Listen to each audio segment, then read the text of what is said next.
Hey, how's it going, Academy? FSUA Gaming here with another super cool build. This one in particular is going to be the E&C XM177 AEG, and this is going to be for my buddy Alex. So, without further ado, let's get right into this thing.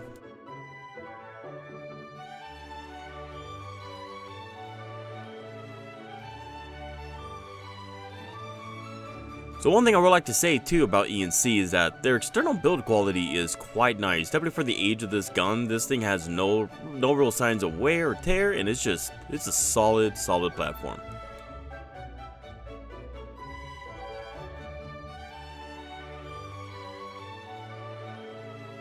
Now, if you guys like these types of build videos, please consider liking and subscribing. Now, we do have some pretty cool stuff coming in the future. If you guys didn't know, we are now sponsored by the Build Duel Airsoft, and we have been in cahoots with Perun and the T238 to do some pretty cool builds. So if you guys are interested in watching those, subscribe and stay tuned.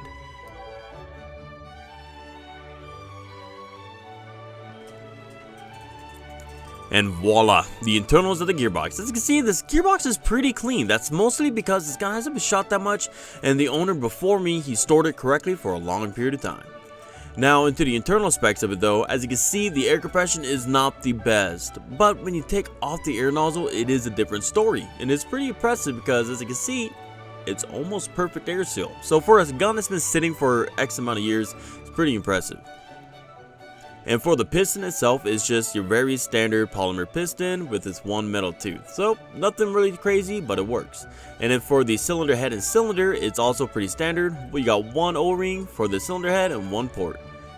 And as you can see for the stock shimming, while it looks like it's spinning freely, it's pretty bad. There is absolutely no vertical play between the spurt and the sector gear, which if you didn't know, for ball bearings, you do not want that. You're going to ask to just have your bearings explode on you. And to even make it worse, while those gears are too tight, the bevel gear is way too loose. There should not be this much play at all. This is just going to ask for stripped gears and stripped teeth. Everything's stripping. So we're going to see if we can fix it. Foreshadow, we have to switch the gearbox out. And as you can see right here, we have our stock ratio 18:1 steel gears. They're OEM and they work perfectly fine. Now what wasn't okay with this gearbox was actually the ball bearings. So the issue was that they are thick, and when I mean thick, I mean thick. And they pretty much push up the gears so high up that without shims, it's pretty much perfect to free spin. But that's not good for bearings, as that will just cause them to explode. You need to have a little bit of play. And the other issue is, as a tech, it wasn't giving me the wiggle room to shim. So I actually punched them out, put some FLT ones in there, and although it helped a little bit, I still wasn't able to get a proper shim job. So I notified the customer, because after I punched them out again, I examined the holes and I seen that I actually need to Dremel them down as they are raised. But I don't have the tools to make sure it's perfectly flat and level when I Dremel it, so we actually opted out to switch it for a King Arms gearbox. This is just one that I had laying around, and I figured let me try to see if these gears will work on this one, and if it does, I'll let the customer know and we can get the ball rolling. But unfortunately, we ran into another issue. So after I shimmed the bevel to pinion gear method, I noticed that the spur gear was actually rubbing really hard against the support beams of the gearbox. It actually didn't even want to close. So after dremeling it all out, it's still knocking on the anti-reversal latch now. So I can't shave down the anti-reversal latch pole. So obviously I had to opt out for the tried and true Lancer Tactical gearboxes that I carry in stock. Now I let the customer know, and he was perfectly fine with this one. And we actually chose a pretty cool green looking gearbox. So without further ado, we started shimming, and as you can see, I already pretty much shimmed up the bevel to pinion style, which essentially you just want to have 0.1 millimeters of play between the teeth of the bevel gear and the pinion gear, but you don't want it to be too tight. You just want to hear a little bit of a little noise, and then you pretty much know you're in the right spot. Now if you're still not sure on how to shim properly, you can go ahead and try to put a 0.1 millimeter shim on the top part of the bevel gear, or where my flathead is, and then if it's way too tight and you can't even move it, then you know the way you had it prior to adding the shim was good. In our case, we're looking pretty solid. Once you got that done, you just want to take the top part of the gearbox and close it and start working on the vertical play of the gears. You essentially want 0.3 millimeters to 0.5 millimeters at max for ball bearings, and then for bushings, you want to keep it around the 0.1 millimeter range while still retaining free spinning movement. Now for the upgrade portion of the gun, we're going to be pairing with the 13-1 SHS gears, this lovely Perun version 2 hybrid MOSFET. Now these optical MOSFETs give you ultimate just control of your whole gun system. You got auto braking, you got pre-cocking, you got rate of fire reduction, DMR, LiPo protection, DSG, binary, burst, all these amazing things to make your gun absolutely shoot perfect like you need to. So we're just installing that. We're just making sure everything fits properly, there's no wires getting binded, and we're just going to continue with the build. After getting the prune sticker lined up and nice and clean, it's time to bring out the big guns. Now this right here, lo and behold, the prune clicker.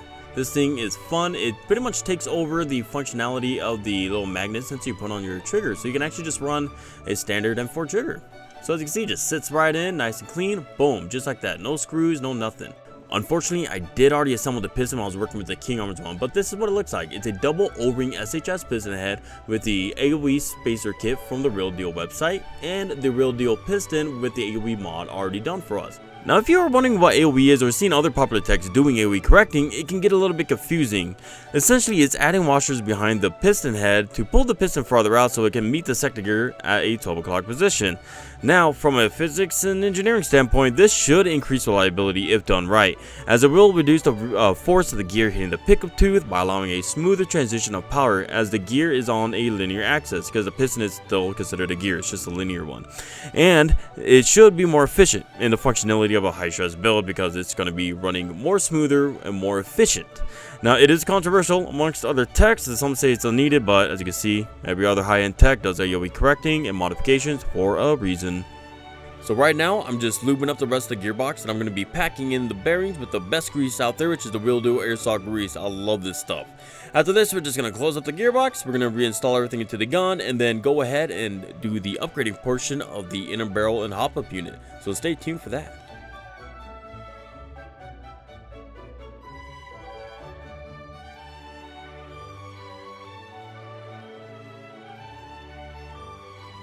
So for the front portion of the gun, we're going to be running the lovely Real Deal 6.02 247mm Type R inner barrel. I love these things to death, and even in the packaging it has perfect compression, and that's just because he does include some inner barrel stabilizer rings, which just help, you know, if your gun has a little bit of play in the outer barrel, this will help minimize it so you get super consistent shots. Now, I do like these inner barrels because, one, they're affordable, they're reliable, they're made really well, they're nice and heavy so it reduces the vibrations of each shot, and the best part is the window cutouts are nice and large so it accepts like maple leaf buckings, which, you know, if you didn't know, maple leaf buckings, they can be really picky, really choosy with Prometheus inner barrels and other similar barrels with smaller cutout windows. So this one is a pretty much works wonders for every single bucking you're going to be using, so it just makes life a little bit easier. I am pairing this with a 4UAD Quantum bucking. Now originally we're going to be having a maple leaf bucking coming in, and we're going to be using the Omega tensioner. It's just in back order right now, so it's going to be a little bit of a wait, but for testing purposes we're going to use this one. And we're going to be installing it into this lovely Retro Arms hop-up units. Now, I prefer these over the Max hop-up units just because, one, they're not a crazy bougie price, and they perform exactly the same. So after we tuned everything up, we're going to go ahead and reinstall it into the airsoft gun and take it to the shooting range to see how it performs. Alright, so we got the gun right here, as you can see, looking very nice, very beautiful. They've got that chrome trigger. Now the customer is Alex.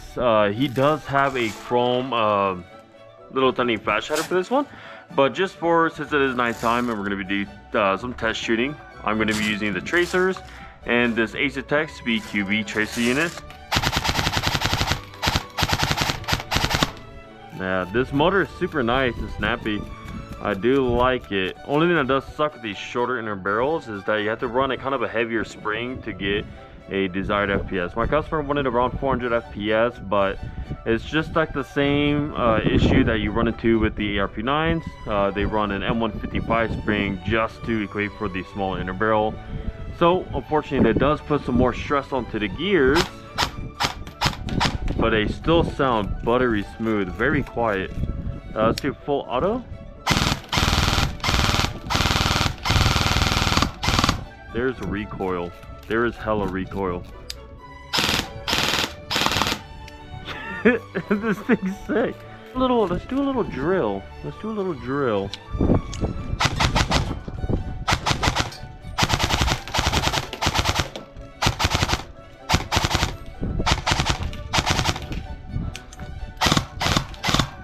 Ah, heck it. That thing is nice. Wow, this thing is freaking cool. I kind of want it now. I might just build a replica one. Alrighty, Cat Army, and that is the video. So tell me down in the comments what you guys think of the build and the video itself.